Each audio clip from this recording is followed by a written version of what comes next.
ভোরবেলা থেকে বেশ বৃষ্টি হচ্ছে, তাই সবাই মিলে ঠিক করলো আজ বিরিয়ানি খাবে। তো ভেজ বিরিয়ানি খাওয়ার জন্য আমিও কাজে লেগে পড়লাম। আজ করব পেঁয়াজ রসুন ছাড়াই বিরিয়ানি। তো চলো দেখে নিই। এখানে চালটাকে ভালোভাবে ধুয়ে নিয়েছি, ধুয়ে নিয়ে ঘন্টাখানেকের জন্য ভিজিয়ে রেখে দিয়েছি। আর এদিকে একটু জল বসিয়ে দিয়ে আমি 1 প্যাকেট সোয়াবিন ভিজতে দিয়ে দিলাম। আর এদিকে একটা প্যান গরম করে তাতে একটু কালো তিল, কাজু আর সামান্য পোস্ত উলিয়ে নিয়ে এটা একটা মশলা পেস্ট করে রাখবো। আর একদিকে নিয়ে নিয়েছি টক দই আর কিছু পছন্দ মতো সবজি। তোমরা যা যা সবজি খেতে ভালোবাসো এখানে দিতে পারো। তো সব দিয়ে এখানে একটু আদা জিরে বাটা, লঙ্কা বাটা দিয়ে দিয়েছিলাম।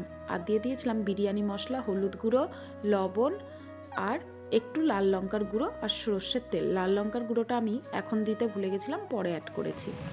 এই দিয়ে খুব ভালো মতো মিক্স করে নিয়েছি। মিক্স করে দমে বসিয়েছিলাম। তবে দমে বসানোর সময় একটু প্যানে সাদা তেল দিয়েছিলাম আর গোটা গরম মশলা ফোড়ন দিয়েছিলাম। সেটা স্কিপ করে গেছে, আমার মেয়ে ভিডিওটা তুলছিল তো স্কিপ হয়ে গেছে।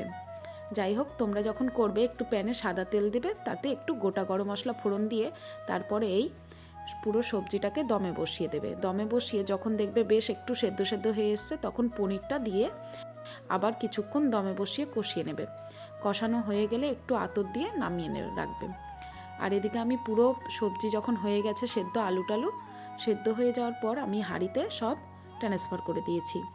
আর এদিকে বিরিয়ানির যে ভাত হয়ে গেছিলো সেই ভাতটাও পুরো দিয়ে দিলাম। আর ওপর থেকে লেয়ার বাই লেয়ার বিরিয়ানি মশলা আর সামান্য ঘি দিয়ে দিয়েছিলাম।